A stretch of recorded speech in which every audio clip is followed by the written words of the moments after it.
আসসালামু আলাইকুম। দেখছেন যে একটি গাঁদা ফুল একটি আবর্জনার ভিতরে হয়ে উঠেছে। এই গাঁদা ফুলের কিছু ঔষধিক প্রাকৃতিক ঔষধিক উপাদান আছে। এটা আপনারা হয়তো অনেকে জানেন যে আমরা যখন আমাদের হাত কেটে যায়, কাটা স্থানে কিন্তু আমরা এই গাঁদা ফুলের রস এভাবেই করে এখানে দিই, রক্ত কমে যায়। তাছাড়া এই গাঁদা ফুল শুধু আপনার বাগান বাড়িতে বা বাড়ির উঠানের, এটা তো শীতকালীন ফুল, শীতের সময় কি সুন্দর ফুল ফোটে।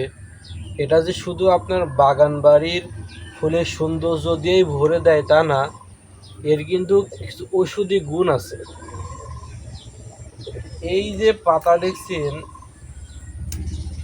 এই পাতা থেকে যে রসটা বের হয়, এই রসগুলো আপনি অনেকটা ওষুধ হিসেবে ব্যবহার করতে পারবেন। প্রথমত আমরা কোথাও কেটে গেলে সেখানে লাগাই রস। তাছাড়া এর ভিতরে মানুষের শরীরে যে ব্যাকটেরিয়া জনিত রোগটা আছে সেটা কিন্তু দূর করে।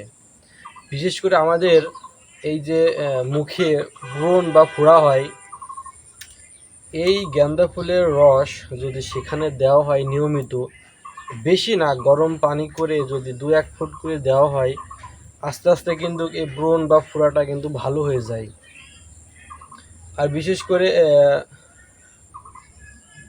দাঁত মাড়ি, যখন আমাদের দাঁত বা মাড়ি ফুলে যায় না, তখনও কিন্তু এই রস দিয়ে যদি আমরা কুলি করি, এতেও কিন্তু আস্তে আস্তে এই মানে ফোলা রোগটা সেরে যায়।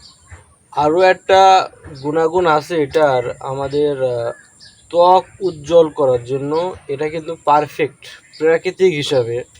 সোনো পাউডার মাখার বিষয়টা তো সে মানে অন্যরকম। প্রাকৃতিক হিসাবে কিন্তু এই রস যদি আপনি মুখে দেন রস করে, তাহলে কিন্তু আপনার এই মুখের ত্বকটাও সুন্দর হবে, মানে ব্রণ বাড়াবে না, ত্বক সুন্দর হবে। এক ধরনের মুখের ভিতরে ছোট ছোট পোকা হয়, যেটা দেখা যায় না, ওটার কারণে কিন্তু ফোড়া হয়। এই ফোড়া পোকাগুলো আছে, এগুলো কিন্তু এটা ধ্বংস করে দেয়, এই জন্য কিন্তু ব্রণ বের হয় না।